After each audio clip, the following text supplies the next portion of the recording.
Hey y'all, welcome back to the channel. This is Chrissy and Stevie. If you guys are wondering where Chrissy is at the moment, just a quick little update on the channel. As of right now, she's actually in Baltimore. That's where she currently lives, and she's looking for a job. You know what I'm saying? She's doing her own thing. She graduated from college. Me, however, I got one more semester after this semester, so unfortunately it is harder to get videos out there, but I will be coming back to Baltimore, I think on like Monday, just to, for us to hang out and also, just put out some videos as well for you guys. I know we've been taking a little bit of break for this channel, just a lot of stuff been going on, but I made a commitment to actually come back and do more videos and do what I need to do to grow this channel as well. So this is just a quick little story time video, but for the purpose of the story time, I'm actually not going to give out everyone's full name because I'm going to protect their identity, and on top of that, they try and get jobs and everything after school, and I don't potentially want them not to get a job because of this video or because some of the stuff that they may have done or did or their habits. So just to protect their identity, I'm going to give aliases for these names, you know what I'm saying? I mean by to put their business out like that.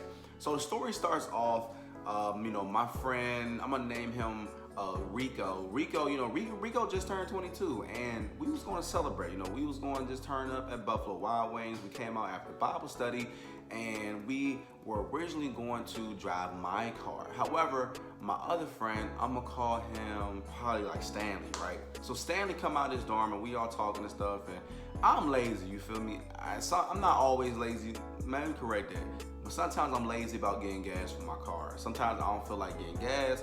And at this point I was like, ain't like I ain't got the money for gas, but I was like, man, look, it's late. It was around like maybe, I think like 10 p.m. or something like that, or 9:30 p.m., something like that. And so Stanley like, well, I could drive. And originally, I'm just gonna say this about Stanley. Sometimes Stanley be smoking a whole bunch of weed. Stanley, he loves to smoke his weed. And so it's not always necessarily a best bet to ride with Stanley because Stanley might have weed on him in the car. Now, Stanley says he don't do that no more, but at the same time, we all forget. So sometimes, he might have the weed on him when he's driving or something like that. Who knows? So it's not always necessarily a best bet to ride with Stanley at the moment. That's not shade towards Stanley, but just telling the truth. However, Stanley has gotten better at that, and I don't believe that he still rides with weed in the car when he's driving. So my gut instinct told me, man, I should probably just drive. Something just told me back on mine. I was like, man, let me just drive. But I was being lazy. I was like, look, man, we can go ahead and ride in Stanley's car.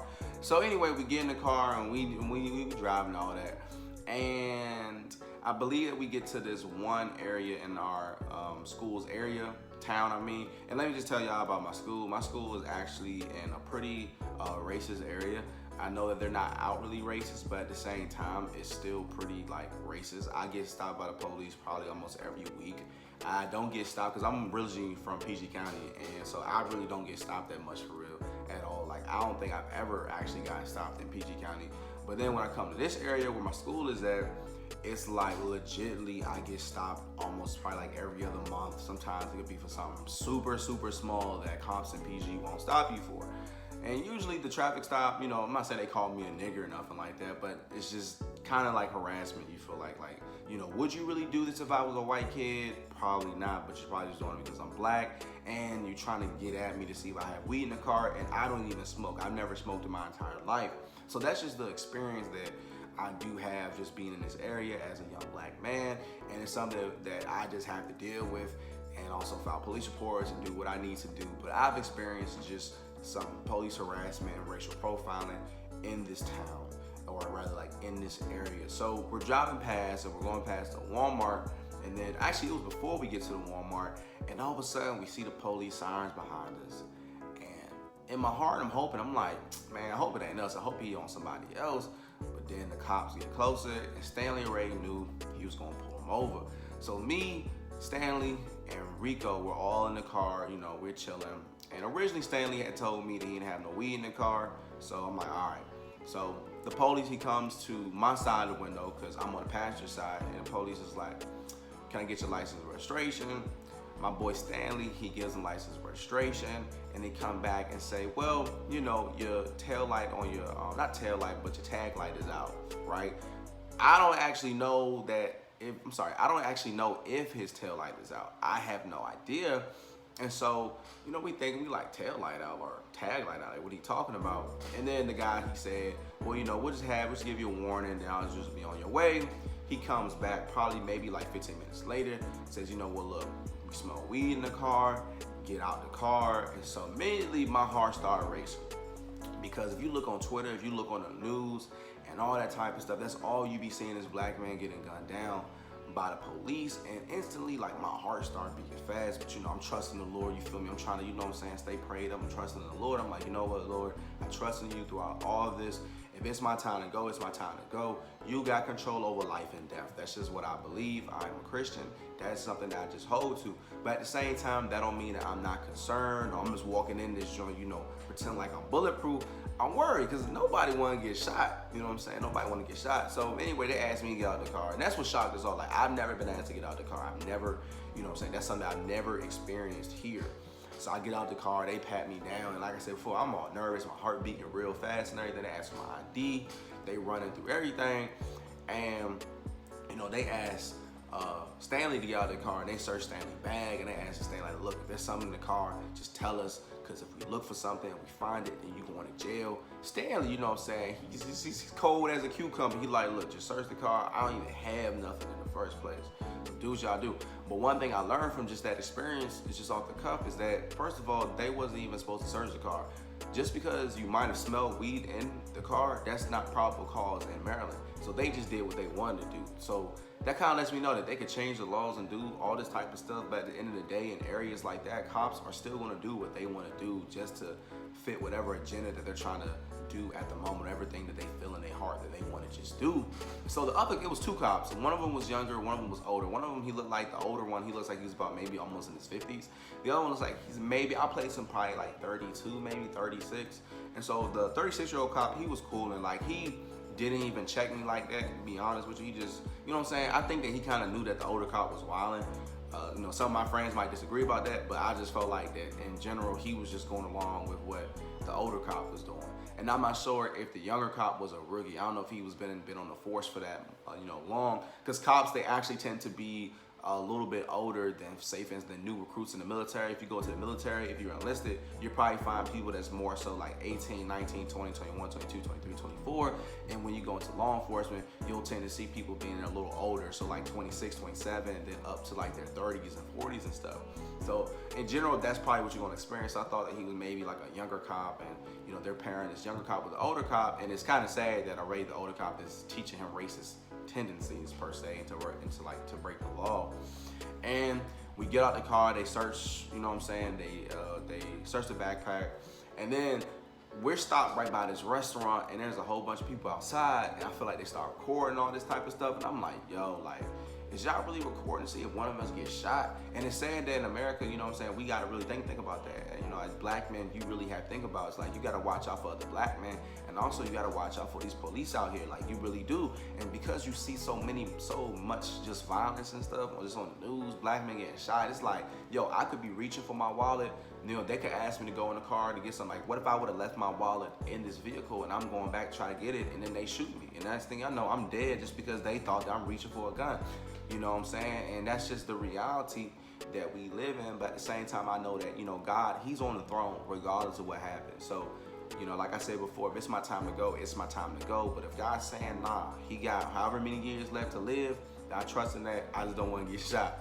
And we got this other black guy, you know, they yelled at the police, hey, bro, they can't do that to you, this, that, and the fourth. You know, they politicking, and I'm like, yo, just chill out. I feel where they're coming from, but at the same time, there's been different police incidents that have just been instigated and just like literally made worse just because of people on the outside just yelling, screaming, everything. I'm like, look, man, just let him search the vehicle so we can be on our way.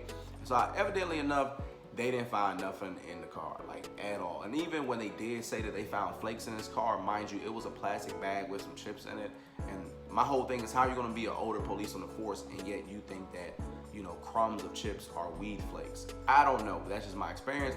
But in general, you know, I was nervous. I'm not gonna sit up here and say I wasn't nervous or scared, because at the end of the day, you know, you see so much stuff, and, you know, God really just wanted to put my fears just to rest in that whole situation. I was nervous and anything. You know, my palms were sweaty, knees was heavy. You know, I got the, like, let's come with like the Eminem song, like everything. But it's just, I had my hands just, you know what I'm saying, right up here, like right in my midsection, because it's like I don't want to put my hands in my pockets. I don't want to move my hands too much. You feel me? Because anything can happen.